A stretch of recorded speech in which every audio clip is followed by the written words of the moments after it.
I can just imagine us in 2098 being like, here are the 98 books that I want to read in 2098. Like, when do we stop counting up with the year? Hey y'all, my name is Beth. Welcome back, or welcome if you're new.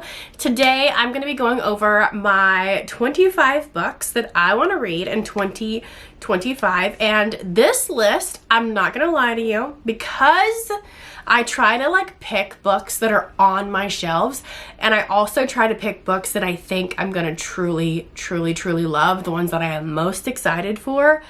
It was pretty hard to pick, and I feel like that says a lot about what's on my shelves. I feel like this year is gonna be the year that I'm gonna find my true favorite genres. And I know what you're thinking, but Beth, you're a thriller reader. Like, thrillers are your genre. I read a lot of thrillers. Like, if I were to take the past 100 books that I read, I would have to guess like 80% of them were thrillers. I would also have to say that maybe 3 of them were actually good. I mean, I don't know if it's like a burnout. I'm just so burnt out, and it's been so hard for me to find new favorites. You can only read so many plot twists, you know? My favorite thrillers are the more slower paced ones. Karen Slaughter's books, Gillian Flynn's books. Like, I enjoy a good like popcorn thriller, a good, you know, like Riley Sager, Lisa Jewell, whatever. But they never make my all-time favorite lists. And so this year I really want to hone in on what truly is an all-time favorite genre or all-time favorite author or whatever. I don't know, girl. That being said, this list isn't going to be all thrillers. I feel like you're going to be a little shocked at what you see. Not if you follow me on Instagram and stuff, because girl, I've been yapping about this over there. It's a list. And that being said, it's a lot of stuff that I wouldn't normally pick up, or that I haven't yet. Like, that I've been wanting to and I haven't started yet because I'm very intimidated.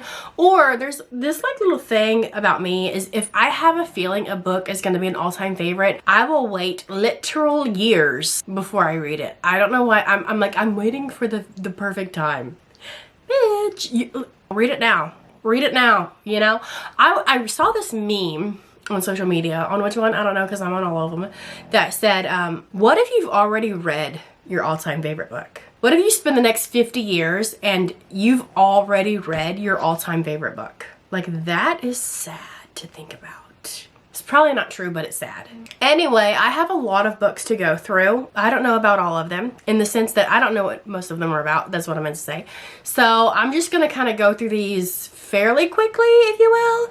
I feel like a lot of them are pretty popular, and you probably either have read them, have seen the adaptations, know what they're about, have heard about them, blah, blah, blah, blah, blah, blah, blah. So, I don't know what that was, girl. But let's dive in. Oh, I wanted to say one last thing. Because 2025, I am focusing on getting my actual physical TBR down, okay? A lot of these books are not new releases. I want to say maybe 5 of them are new releases, and the rest are books that are old grannies, okay? Books that have been around, you know, like your mom. I'm just kidding. We'll go ahead and start out with the new releases, because that means I don't have to get up and go get anything off my shelves.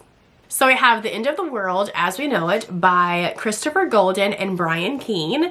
This book is a book that takes place, it's an anthology of a bunch of different stories that are written by different authors, and it takes place in the same world as The Stand. I don't know if we're following some of the same characters from The Stand. I just know that some of the stories take place at the same time as The Stand, and some take place after, but they're dealing with the same stuff that's going on in The Stand. Okay, and last year, out of the 136 books that I read, only 2 books, and a series, but 2 books made my all-time favorite books of all time. My favorite books of all, you know, that list, only 2, and one of them was The Stand. We have a Stephen King new release coming out called Never Flinch, and this is another Holly Gibney book. I love Holly Gibney. She is one of my favorite book characters. I am all caught up in all of the books that she is featured in, and I am ready to go. This will be one of the ones that I pick up and I read immediately. Day it comes out, we're reading it.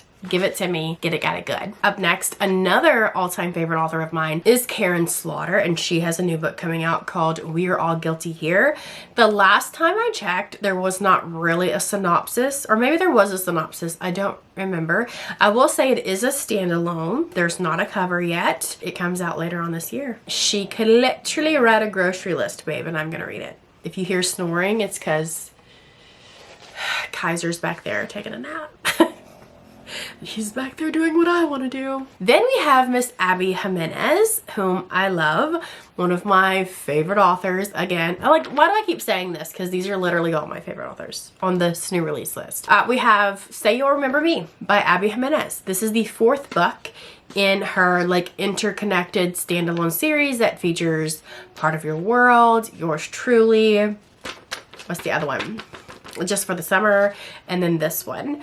And I'm so excited. All that I know about this one is that there's this couple. They're not a couple at the moment, but they meet each other. I think they go on a date, they hit it off, and then she's like, something's going on in my real personal life and I just don't have time to date right now. But I think they circle back. I don't know, but I trust Abby. So, and then we have Emily Henry with A Great Big Beautiful Life. This one I don't know anything about. I haven't even looked at the synopsis, but again, this is one of the authors that I trust, and I'm just gonna roll with the punches, babe. And then the last new release on this list is a book by J.D. Barker called Something I Keep Upstairs. J.D. Barker is the author of the 4th Monkey trilogy, which I love, and I fear I talk about it all the time.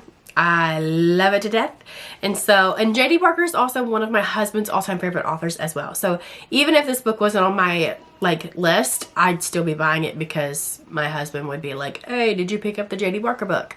Also, I was looking, and J.D. Barker has a lot of books coming out this year. Some of them are with other authors and some are by themselves. I'm hoping he comes back with some more crime thrillers because that's what I love most by him. But I digress. This one sounded good too. So we have these 2 guys. I want to say they're college students. One of them inherits a home that's like on this little island or something. And so him and his friend, they go live in this home, and they're like, yay, it's like the summer before junior year, senior year, I don't know. I think it gets a little paranormal in this house, on this island. I don't know. It's on my list because out of all the ones that was coming out by him, this one seemed the most intriguing to me. So the next 19 books are going to be Backlist books that are on my shelves. So let me go grab them. I'm not gonna lie, looking at all of these books, most of these books are very intense, but I'm hoping that I picked a lot of good ones, and I'm hoping that I find most of these on my favorite books of 2025 when that gets uploaded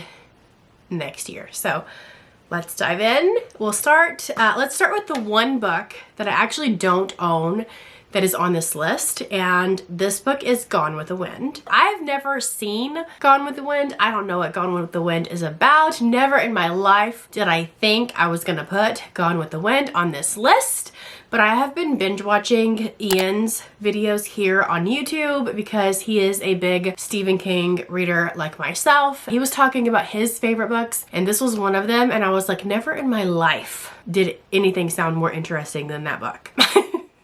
So it's definitely on the list. I don't know what it's about. Don't spoil me. I have dodged so many spoilers to so many books and movies and things that I'm pretty proud. Okay, Gone with the Wind is one of them. Another one or 2 are also on this list, and I am very proud to say I have avoided spoilers. If you spoil me for these books in these comments, I don't care if the book has been out since Jesus himself walked these lands, okay? Don't spoil it. Oh, it's been out since I was 12. Everybody should have either read it by now or, oh well. That's rude. So obviously, these 2 are classics because they've been out for a long time. The first one is Wuthering Heights. I added this to my bookshelves not too long ago. I was actually reading the Twilight Saga when I decided to add this to my bookshelves. If you know, you know. And I decided to buy the copy, this Penguin Classics Deluxe Edition, because first off, she's stunning, but she also matches my Pride and Prejudice. And I've had this for years, for probably 10 years now, and I still haven't read it. But also on the list is Jane Austen's Pride and Prejudice. So Wuthering Heights, Pride and Prejudice. I don't know anything about either one of them. I do know this one's romantic, right? Because you have Mr. Darcy and what's the girl's name? There is no synopsis. I don't know, but you probably know. I don't know if this is romantic or not. It doesn't matter because I'm not that big of a romance reader anyway. I say that I'm not that big of a spicy reader, and I'm gonna assume there's not gonna be any cum play in those. Up next, we have The Mysterious Affair of Styles by Agatha Christie. I've never read an Agatha Christie book. Never. And I have a handful of them on my shelves. I grabbed this one because I think this might be a good starting point. I don't know. This is the first in her, I should have Googled how to pronounce. I guess I need to figure out how to say his name. It's the first in that series. So The Mysterious Affair at Styles. From the Queen of Crime and the world's best-selling novelist, Agatha Christie created the modern murder mystery. So this probably is the best place to start. So, I'm so smart. Sometimes, not really. So when I was having all of these thoughts about, am I really reading the right kind of stuff for me? I went to Google and I was like, what are people's favorite books? What are some all-time favorite books for everyone? What are some really good character-driven books? What are like blah, blah, blah? And this book came up a lot in a bunch of different categories and things that I Googled. It came up a lot. And I was like, maybe that's a sign I should read it. And I already had it on my bookshelves. And the thing is I could read the synopsis here on the back, and I read the synopsis here on the back, and the synopsis gives me nothing. So girl, I don't know what this is about. I truly don't. But I'm gonna put the trust in Google and all these BuzzFeed lists and Pinterest lists and Instagram posts that I found of people's favorite books. I'm like fiending for like some favorite books, you know. I want to obsess. And I'm reading Onyx Storm right now and I see everybody else's obsession and like I'm enjoying the book, but it's not something that like I need something to obsess over. That's what I'm looking for. Do you understand? Maybe it's this next series, okay? It's the Magnolia Parks series. I know we follow multiple characters. In this one particular, we have Magnolia, and is it a guy named BJ? They're very rich and they wear designer things and drive expensive cars, and I think they're very narcissistic, probably gaslighting each other, and that's truly all that I know. I don't think I've ever heard anyone really give a synopsis on this. They just give you the vibes, and the vibes are like Gossip Girl but better. The Nightingale by Kristen Hanna. I read her book called The Women last year, and 5 stars. Easy 5 stars. I loved it. I cried, I sobbed, cried some more. I loved it so much, and so I was like, I need to read more Kristen Hanna. So this definitely is going on the list, and I'm hoping I read even more than just this one book. But this is like her most popular book, I would say, at least in the book community that, you know, that I browse around. So this one, all that I know is it takes place in France. We're following 2 sisters. One of them like wants to stop the war and go out there and like be a boss ass bitch, and the other one is like, you need to simmer down, let's follow rules, nobody needs to get hurt. That kind of situation from what I've heard. I don't know, I hear it's really good. I hear it is gonna make you cry, and that's what I like to do. I don't want to cry from my own problems. I want to cry from other people's problems, essentially. All the Colors of the Dark by Chris Whittaker. You couldn't escape social media for a minute, at least the book world, without seeing this book, at least on my feeds. It's probably because I follow a lot of thriller readers, and this is considered a thriller that is also a love story. It says, from the New York Times bestselling author of We Began at the End comes a soaring thriller and an epic love story that spans decades. The Vietnam War is ending. Muhammad Ali is fighting Joe Frazier, and all the small town of Montclair, Missouri girls are disappearing. When the daughter of a wealthy family is targeted, the most unlikely hero emerges. Patch, a local boy who saves the girl, and in doing so leaves heartache in his wake. If he saves the girl and then dies, I'm gonna be so pissed. I just love the pink drip on the cover. I don't know what that's supposed to mean. It looks like Pepto-Bismol. Is this a story, if I had to guess, is this a story about a camping trip that goes wrong in the sense that everybody gets the shits?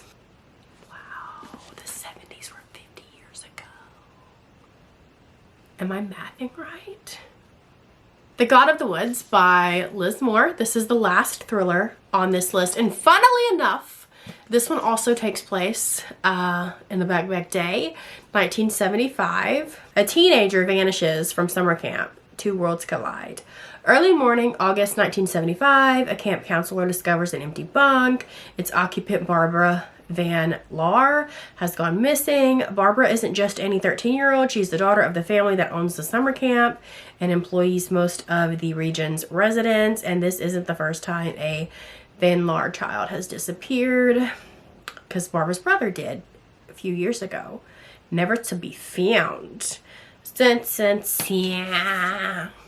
So yeah, it's like missing siblings, except 14 years apart. I don't know, I just seen so many people love and rave over this book this past year, and so I was like, out of all the hundreds of thrillers on my shelves, you sound good. I don't know.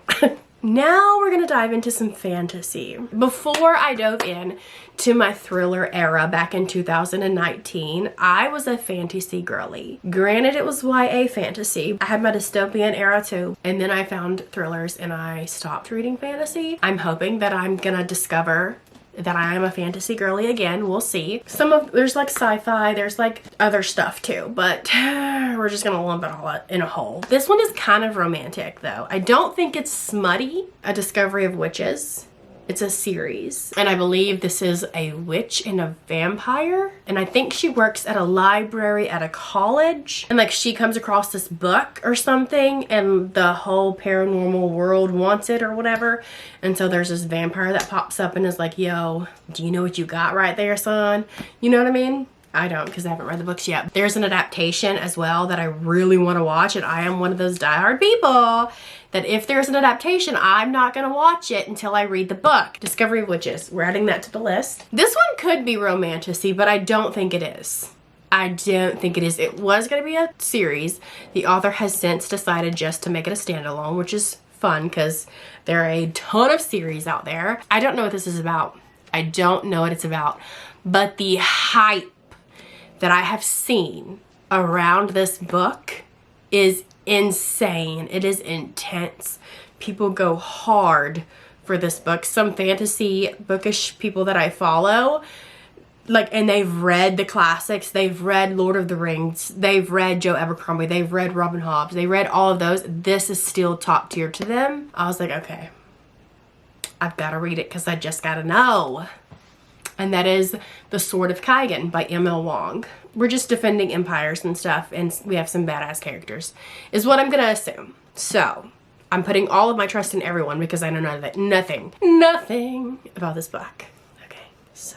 This next one is a classic, but it's a fantasy. I would say it's the fantasy classic. Listen, in 2023, I read The Hobbit. I loved The Hobbit. I annotated it because I loved it so much, and I was so excited to dive into The Lord of the Rings, and then I got so nervous that I wasn't going to be smart enough to read it. I don't know why. I've been a reader literally my entire life. I know how to read. I don't know what it is. It just is intimidating to me. I'm assuming I'm going to love it because of how much I loved The Hobbit. So we're adding The Lord of the Rings trilogy to this list. They have some beautiful editions of these books. They're quite expensive. So I bought the paperbacks, which is nice because if it turns out to be as good as The Hobbit, or I enjoy it as much as I did The Hobbit, I might go ahead and just annotate it too. And paperbacks are better and funner to annotate than hardback books. So, oh my gosh. I feel embarrassed that this one is on the list.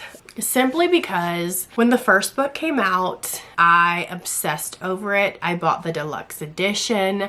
I was looking up fandom art, all kind. I obsessed over it. I cried when I read it. I wanted to reread it again after I read it the first time. That's, I feel like, when you know the book was good.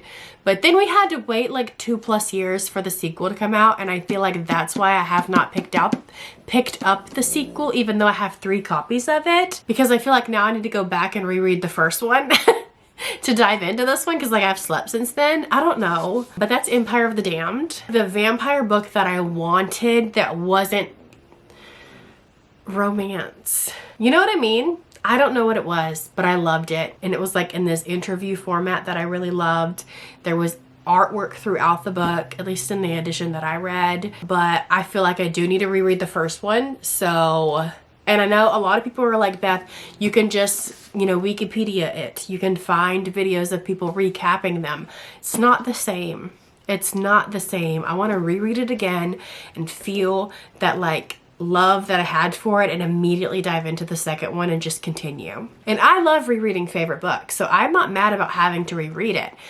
But just have you seen how thick that bitch is, okay? Ding. And then we have the Throne of Glass series. I started this series in like 2014, 2015, somewhere. It's been like 10 years. I read the first book. I read the second book. I skipped over Assassin's Blade because of everybody was giving it bad ratings back then. And then I was diving into Queen of Shadows. I think I finished Queen of Shadows, but I was kind of like upset because of the way... I don't want to talk about it because I don't want to spoil anything, but I guess if you know, you know. I was a team something and that team wasn't a thing, and I was just kind of bummed. But we've matured since then. I have reread Throne of Glass since then. I read it in November, and I'm going to be continuing in this series. I think I'm trying to finish a lot of series this year. I am currently in the middle of the Percy Jackson series because I pulled the first book in the bookshelf ultimatum video that I just released. And since I've read the second book and I'm on the third book, so I'm going to try to finish that series, and then I'm going to dive in, I think, and finish either this series because I reread the first one in November, so it is quite fresh on my brain. Or in December, I read Red Rising and I loved it. I'm going to continue on in that series as well. And so because it is also fresh on the noggin, I don't know if I'm going to go ahead and go with Throne of Glass or go with Red Rising, but one of these will be my next like series focus for this year. This is on, even my husband, this is one of my husband's all-time favorite series. He loves them. It's on so many people's lists of favorite books, and I was buying these as they were being released because I was a booktuber back in the back day. Tashopolis released a video about like the hottest author or whatever, and it was him, Pierce Brown. And I feel like we were all buying his books because of the hype around him then and that series. And I've owned these books since the end. It's been that long and I still haven't read them. I've owned some of these books for like 10 years. That, my friends, is why I really need to focus a lot on my owned books because some of these just been chilling for a very long time. Another series that I started a very long time ago is the Outlander series, and I read for sure the first book, and I remember reading the second book. However, I don't remember if I finished the second book. So, and it's been like, I don't know, 13, 14 years. So I couldn't tell you anything that happens in these books. So I will be starting over from scratch and rereading the first book. I own all of the ones that are out currently. I believe there's one more book to the series, but there is no release date or title or anything. Can't wait for that to happen. There is a title for the next installment of the Red Rising series, and it is called Red God. So interesting. There's no cover or anything or release date.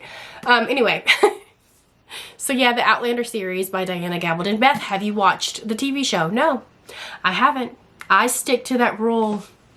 Tried and true. There's like, I want to say only one movie that I watched that I can recall that I knew that there was a book prior, if that makes any sense. And that was Bird Box.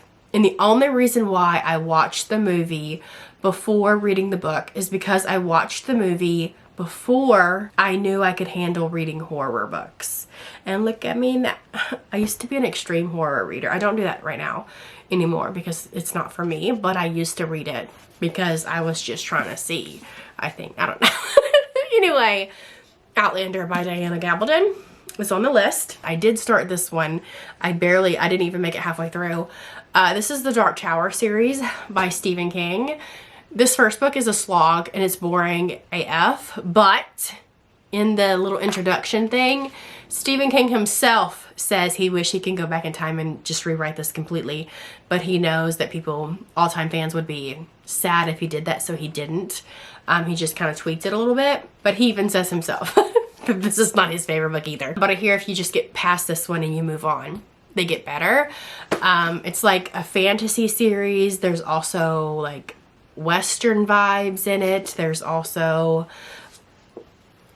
talking trains, girl, I don't know, but I am a diehard Stephen King fan, okay? I love me some Stephen King, and I've read 31 of his books thus far. He has a little over 60. He has a multiverse, and quite a few of his books are linked back to the Dark Tower, and I feel, especially like The Stand. I read The Stand, I love The Stand, and I bet you it would have been interesting had I read this first. I don't know. Because Randall Flagg is in the book The Stand, and he's also in this series as well.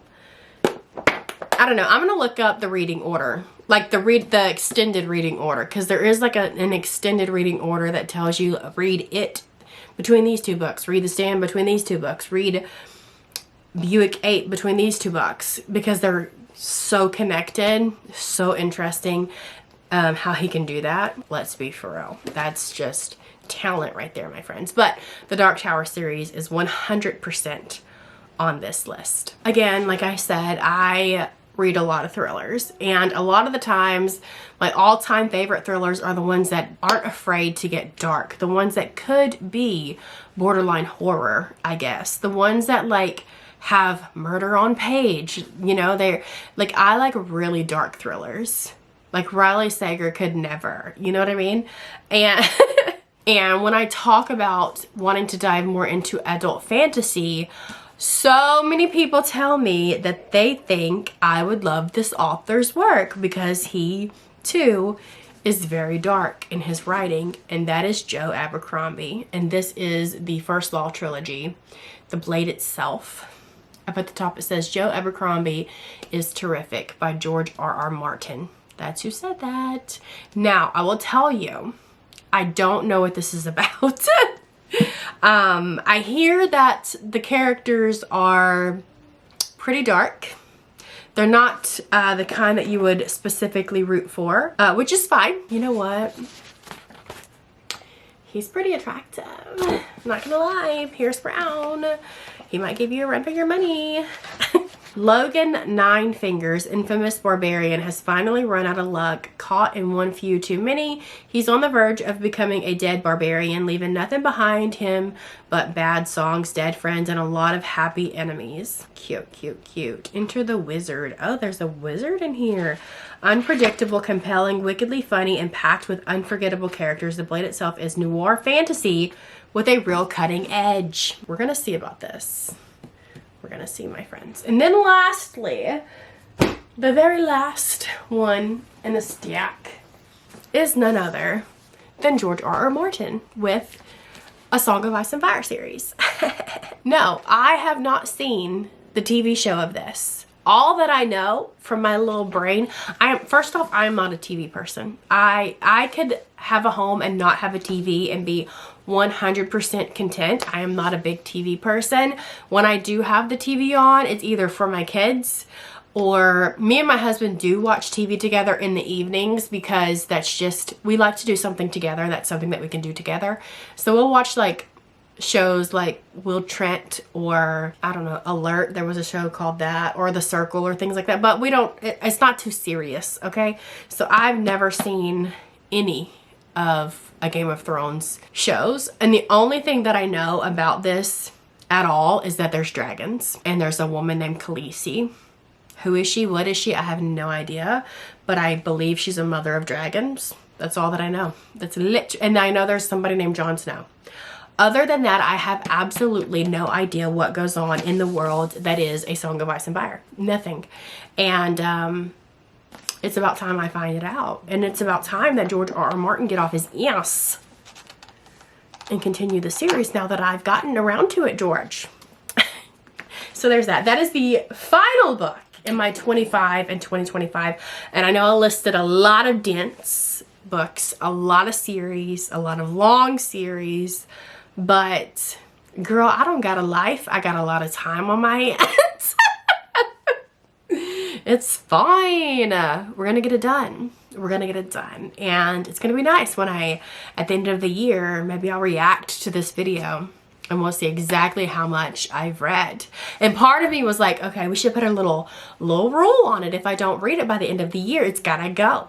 But no, because there are so many dense, long series in here, there could, like, what if I get pregnant, you know, and I'm like so tired the first trimester and I sleep through a few months? Like, what if? Like, what if I get a job?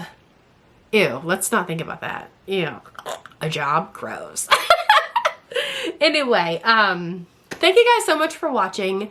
Let me know if you want to buddy read any of these with me. I thought about buddy reading a Game of Thrones with people, like creating a Discord, and we start in April and we assign like a book a month or something, or maybe a book every other month.